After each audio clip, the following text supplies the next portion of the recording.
Sem a comunicação, era como se nos silenciássemos mutuamente. Era silenciar o que tínhamos de mais íntimo entre nós. Sem poder me tocar, ela não poderia sentir a vibração da respiração em meu corpo. Sem poder lhe tocar, não poderia sentir a velocidade com que o rio de sangue corria em suas veias. Não poderia saber, a partir da sua agitação interior, seus humores, se bravos ou mansos. Não poderia olhar para meus olhos e perceber, apenas com o exame de meus movimentos, o que intencionava. Quem acompanhasse sua vida de lida na terra ou a seriedade com que guardava as crenças do Jaré, acharia que eram os bens maiores de sua existência. Mas pessoas como nós, quando viam o orgulho que sentia dos filhos aprendendo a ler e do valor que dava ao ensino, saberiam que esse era o bem que mais queria poder nos legar.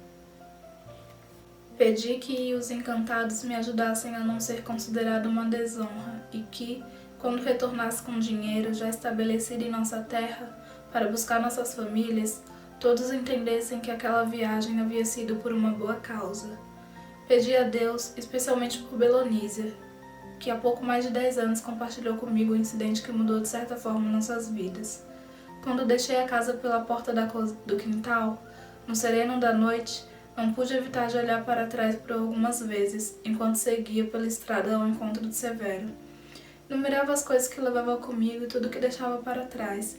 Quase desisti nesse exato momento. Deixaria Severo partir sozinho, mas a imagem de Sultério, levando nosso pouco suprimento, e a fome, e o improviso que se seguiram para fazermos a refeição mais tarde, me deram a firmeza necessária para prosseguir. Dentre as coisas que levava, e talvez a que mais me machucava, era a minha língua. Era a língua ferida que havia expressado em sons durante os últimos anos as palavras que Belonísia evitava dizer por vergonha dos ruídos estranhos que haviam substituído sua voz. Era a língua que a havia retirado de certa forma do mutismo que se impôs com medo da rejeição e da zombaria das outras crianças, e que por inúmeras vezes a havia libertado da prisão que pode ser o silêncio. Na escola, sem Bibiana ao meu lado para me ajudar, minha vida se tornou um tormento. Desde o início, minha mãe avisou a Dona Lourdes, a nova professora, da minha mudez. Ela foi cuidadosa no começo e bastante generosa para me ensinar as tarefas. Àquela altura eu já sabia ler, graças muito aos esforços de minha irmã mais velha e minha mãe do que da professora sem paciência que dava aula na casa de Dona Firmina. Para mim era o suficiente, diferente de Bibiana, que falava sem ser professora. Eu gostava mesmo era da roça, da cozinha, de fazer azeite e de despolpar o buriti. Não me atraía a matemática, muito menos as letras de Dona Lourdes. Não me interessava por suas aulas em que contava a história do Brasil, em que falava da mistura entre índios, negros e brancos, de como éramos felizes, de como nosso país era abençoado. Não aprendia uma linha do hino nacional, não me serviria porque eu mesma não posso cantar. Muitas crianças também não aprenderam, pude perceber. Estavam com a cabeça na comida e na diversão que estavam perdendo na beira do rio, para ouvir aquelas histórias fantasiosas e enfadonhas sobre os heróis bandeirantes, depois os militares, as heranças dos portugueses e outros assuntos que não nos diziam muita coisa. Os rapazes não se aproximavam de mim, ou porque me achavam feia, ou porque não poderiam conversar comigo, principalmente sem intercessão de Bibiana, ou porque me viam como um desafio, alguém que desafiava a força, o que achavam ser privilégio dos homens. Era assim que me sentia. Mas ali, na casa do homem com quem vivia, nos limites daquele casebre de paredes que ruíam, era uma intrusa. Não me sentia vontade para reagir, nem que fosse de forma serena, sem rompantes de violência nos gestos. Trabalhar a terra tinha desses sentimentos bons de amansar o peito, de serenar os pensamentos ruins que me cercavam. Pensava em tudo que estava distante, menos em Tobias controlados a poucos metros, na tapera que chamava de casa. Quando dei por mim já era noite, o sol se pôs e o canteiro estava bonito, tinha crescido de trabalho. Voltei para casa para limpar a cozinha, guardei a comida tirada sem respeito ao chão no embrulho para fusco. Iria à casa de minha mãe. Na manhã seguinte, ele quisesse ou não, estava com o peito apertado de saudade daquele pedaço de chão que eu conhecia com a palma da minha mão. Não faria comida para ele. Tinha meu orgulho, não era humilde, muito menos sabia perdoar. Se a comida não estava boa, que fizesse melhor. Como poderia dizer isso? Não adiantava escrever, ele não iria entender. Tobias só sabia assinar o nome, como a maioria dos trabalhadores. Então, para demonstrar minha insatisfação com seus destemperos, não iria fazer. A vida bem-sucedida de meu pai e minha mãe, ou até o momento de Bibiana e Severo, parecia ser uma exceção. Sofriam algumas penitências, nenhuma mulher estava livre delas, mas eram respeitadas, tinham voz dentro de casa. Nunca havia visto meu pai dirigir qualquer insulto à minha mãe. Se não eram calorosos e afetuosos entre si, também não eram indiferentes. Cada um sabia da necessidade do outro e concordava em ceder para avançar. Se soubesse que tudo o que se passa em meus pensamentos, essa procissão de lembranças enquanto meu cabelo vai se tornando branco, serviria de coisa valiosa para quem quer que fosse, teria me empenhado em escrever da melhor forma que pudesse.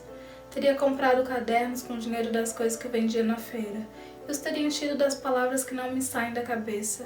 Teria deixado a curiosidade que tive ao ver a faca com cabo de marfim se transformar na curiosidade pelo que poderia me tornar.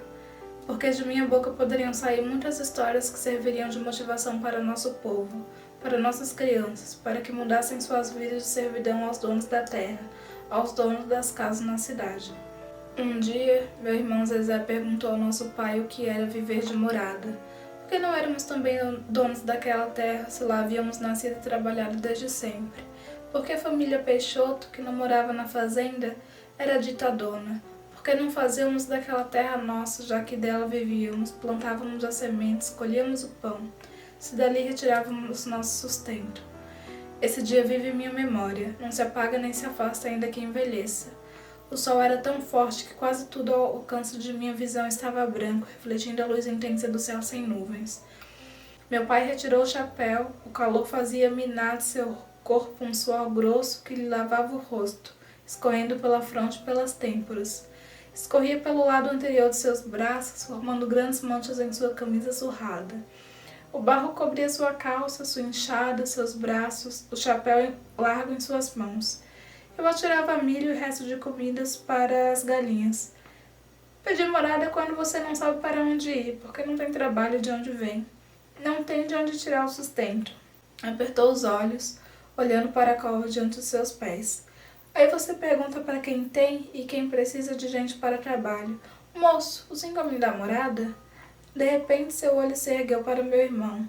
Trabalhe mais e pense menos. Seu olho não deve crescer para o que não é seu. Apoiou a enxada em pé no solo, segurando a ponta de seu cabo com um dos braços.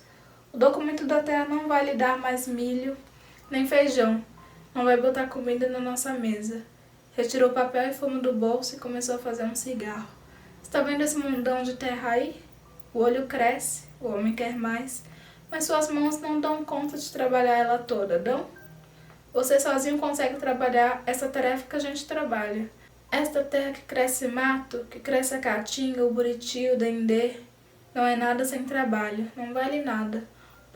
Pode valer até para essa gente que não trabalha, que não abre uma cova, que não sabe semear e colher. Mas para gente como a gente, a terra só tem valor se tem trabalho. Sem ele a terra é nada.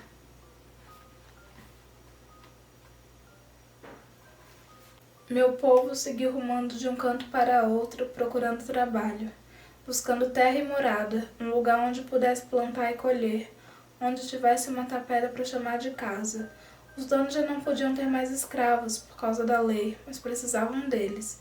Então foi assim que passaram a chamar os escravos de trabalhadores e moradores. Não poderiam arriscar fingindo que nada mudou, porque os homens da lei poderiam criar casa. Passaram a lembrar para seus trabalhadores como eram bons, porque davam abrigo aos pretos sem casa, que andavam de terra em terra procurando onde morar. Como eram bons, porque não havia mais chicote para castigar o povo. Como eram bons por permitirem que implantassem seu próprio arroz e feijão, o quiabo e a abóbora, a batata doce do café da manhã. Quando deram a liberdade aos negros, nosso abandono continuou. O povo vagou de terra em terra pedindo abrigo, passando fome, se sujeitando a trabalhar por nada, se sujeitando a trabalhar por morada. A mesma escravidão de antes fantasiada de liberdade. Mas que liberdade? Não podíamos construir casa de alvenaria, não podíamos botar a roça que queríamos, levavam o que podiam do nosso trabalho. Trabalhávamos de domingo a domingo sem receber um centavo. O tempo que sobrava era para cuidar de nossas roças, porque senão não comíamos. Era homem na roça do Senhor e mulher e filhos na roça de casa, nos quintais, para não morrerem de fome. Os homens foram se esgotando, morrendo de exaustão, cheios de problemas de saúde quando ficaram velhos. Olha, dona, então interrompeu Salu antes de que a mulher continuasse sua pregação. Eu não tenho muita letra nem estudo, mas quero que a senhora entenda uma coisa. Eu não sou a única a morar nesta terra. Muitos desses moradores que vocês querem mandar embora chegaram muito antes de vocês. Vocês não eram nem nascidos. Muitos nasceram aqui. Tenho filhos e netos, todos nasceram em Água Negra. Também não posso dizer o que cada um pensa dela, tintim por tintim, porque não estou nos pensamentos de ninguém. Mas falo por mim. Eu nasci em Bom Jesus, mas também nasci de alguma forma nesta terra. Cheguei aqui moço e jovem, aqui criei meus filhos, lá voltei com meu marido, vi meus vizinhos e compadres serem enterrados lá no cemitério que vocês fecharam. Fui parida, mas também pari esta terra. Sabe o que é parir? A senhora teve filhos, mas sabe o que é parir? Alimentar e tirar uma vida de dentro de você? Uma vida que irá continuar mesmo quando você já não estiver mais nesta terra de Deus? Não sei se a senhora sabe, mas eu peguei em minhas mãos a maioria desses meninos, homens e mulheres que a senhora vê por aí. Sou mãe de pegação deles. Assim como apanhei cada um, com minhas mãos eu pari essa terra. Deixa eu ver se a senhora entendeu. Essa terra mora em mim. Bateu com força em seu peito. Brotou em mim e enraizou. Aqui, bateu novamente no peito. É a morada da terra. Mora aqui em meu peito porque dela se fez minha vida. Com meu povo todinho. No meu peito mora Água Negra, não no documento da fazenda da senhora e de seu marido. Vocês podem até me arrancar dela como uma erva ruim, mas não queiram arrancar a terra de mim.